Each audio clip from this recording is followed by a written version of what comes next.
नमस्कार सर्वांचे. आपल्या ऐका मराठी या यूट्यूब चॅनलवर स्वागत आहे. आजचा आपला विषय खूपच रंजक आणि थोडा गंभीर सुद्धा आहे. अगदी बरोबर. आणि याची सुरुवात आपण एका खूप जुन्या पण तितक्याच प्रभावी कथेने करू शकतो. हो, ग्रीक पौराणिक कथेतील प्रोमेथियसची गोष्ट आपल्याला कदाचित माहीतच असेल.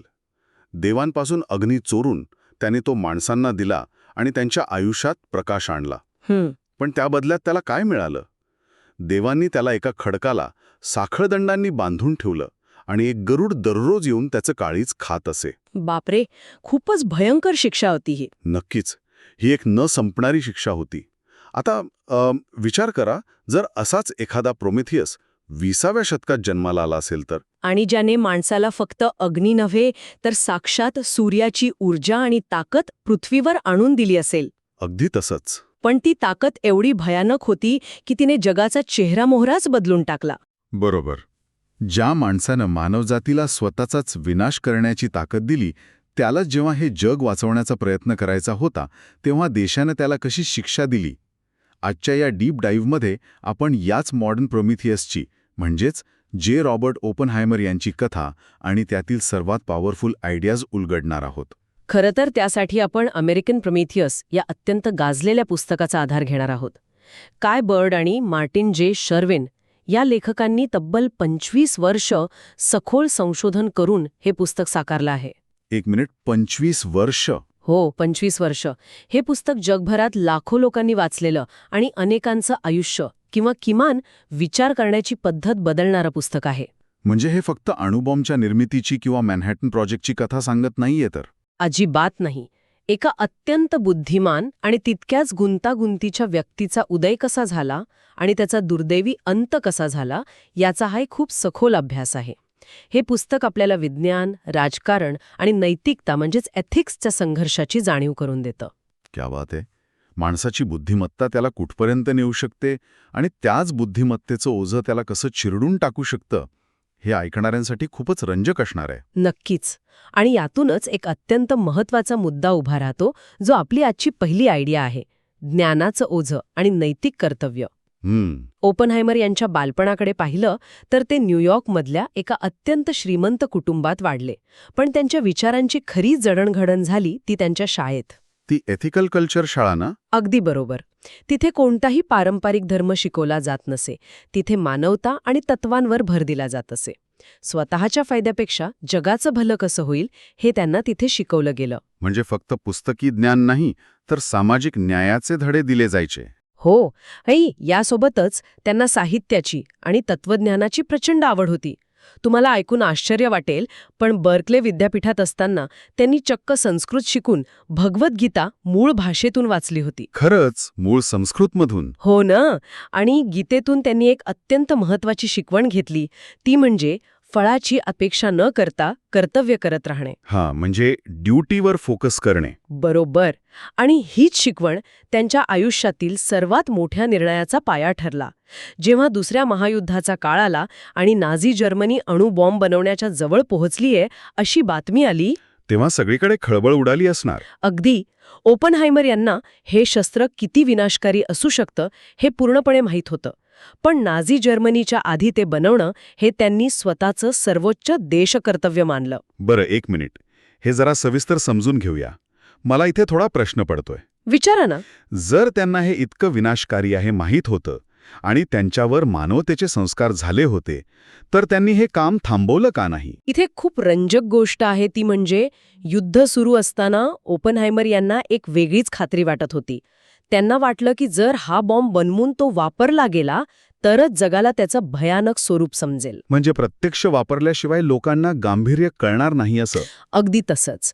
भविष्यातील सर्व युद्ध कायमची थांबवण्यासाठी आणि एक कायमस्वरूपी शांतता प्रस्थापित करण्यासाठी हे शस्त्र बनवणं गरजेचं आहे, असं त्यांचा प्रामाणिक हेतू होता. हे ऐकायला खूपच विचित्र वाटतं. म्हणजे शांतता प्रस्थापित करण्यासाठी सर्वात विनाशकारी शस्त्र बनवायचं? हो, विरोधाभास आहे हा. पण जर आपण एखादा साध्या रिअल लाईफ उदाहरणातून हे समजून घेण्याचा प्रयत्न केला तर कदाचित याचा अर्थ उलगडेल. एखादा डॉक्टरचा विचार करूया. रुग्णाचा जीव वाचवण्यासाठी डॉक्टरला कधीकधी अशी अत्यंत अवघड आणि धोकादायक सर्जरी करावी लागते, ज्याचे दुष्परिणाम कदाचित कायमस्वरूपी असू शकतात. एखादा अवयव कापावा लागतो कधी कधी. हो, पण जर ती सर्जरी केली नाही तर तो रुग्ण नक्कीच मरणार असतो. अशा वेळी त्या डॉक्टरला तो कठीण पर्याय निवडावाच लागतो. हे उदाहरण अगदी योग्य आहे. पण ओपनहायमर यांच्या बाबतीत तो रुग्ण कोणताही एक व्यक्ती नव्हता, तर ते संपूर्ण जळ होतं. हिटलरच्या हातात अणुबॉम्ब जाणं म्हणजे मानवजातीचा शेवट होता.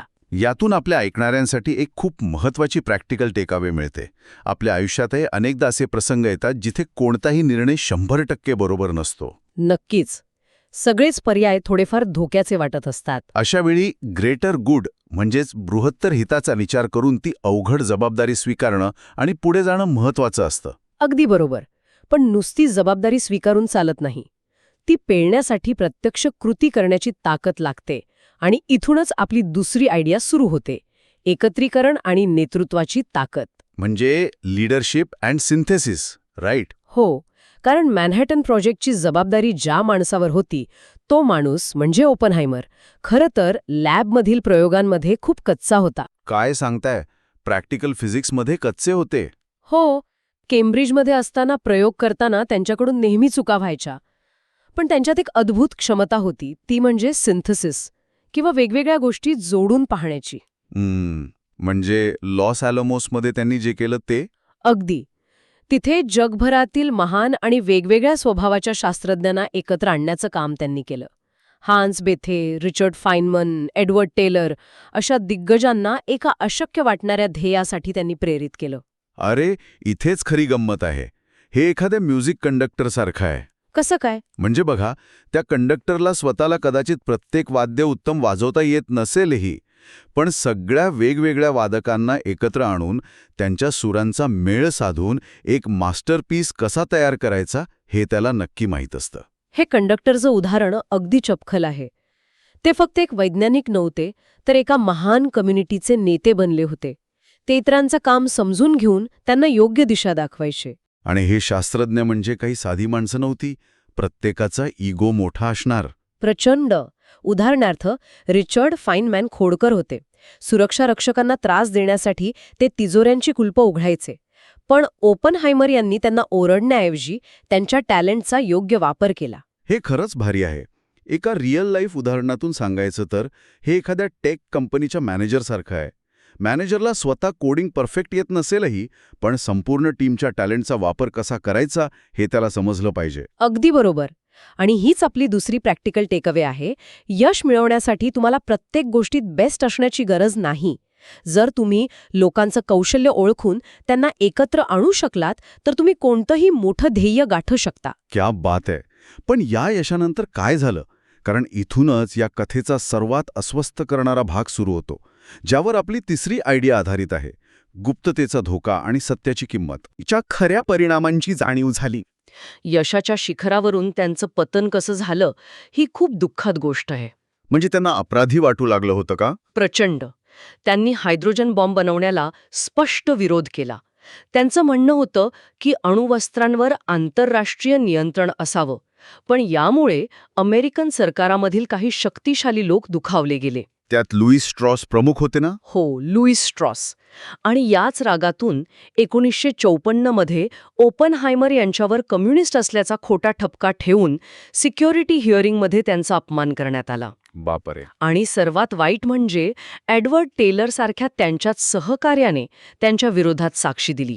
त्यांचे सर्व अधिकार काढून घेण्यात आले. So what does this all mean? इतका मोठा अपमान होऊनही ते देश सोडून का गेले नाहीत, किंवा त्यांनी आक्रमकपणे लढा का दिला नाही?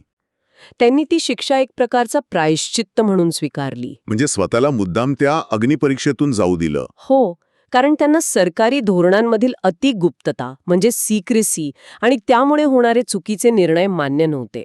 लोकांना सत्य कळावं म्हणून त्यांनी हा अपमान सहन केला. हे समजण्यासाठी आपण एखाद्या कर्मचाऱ्याचं उदाहरण घेऊ शकतो, जो कंपनीतील चुकीच्या गोष्टींवर, जसं पर्यावरणाचं नुकसान होत असेल त्यावर आवाज उठवतो. अगदी.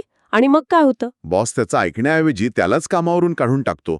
त्याने गप्प बसून नोकरी वाचवली असती, पण त्याने सत्याची बाजू निवडली. आणि हीच आपली प्रॅक्टिकल टेकअवे आहे. सत्य बोलण्याची आणि स्वतःच्या तत्वांशी प्रामाणिक राहण्याची एक किंमत मोजावी लागते. पण सत्तेसमोर सत्य बोलण्याचं धाडस, म्हणजे स्पीकिंग ट्रूथ टू पॉवर, हे एका पारदर्शक आणि सुरक्षित भविष्यासाठी अत्यंत गरजेचं आहे. मर यांनी कर्तव्याच्या भावनेतून अणुबॉम्ब बनवला.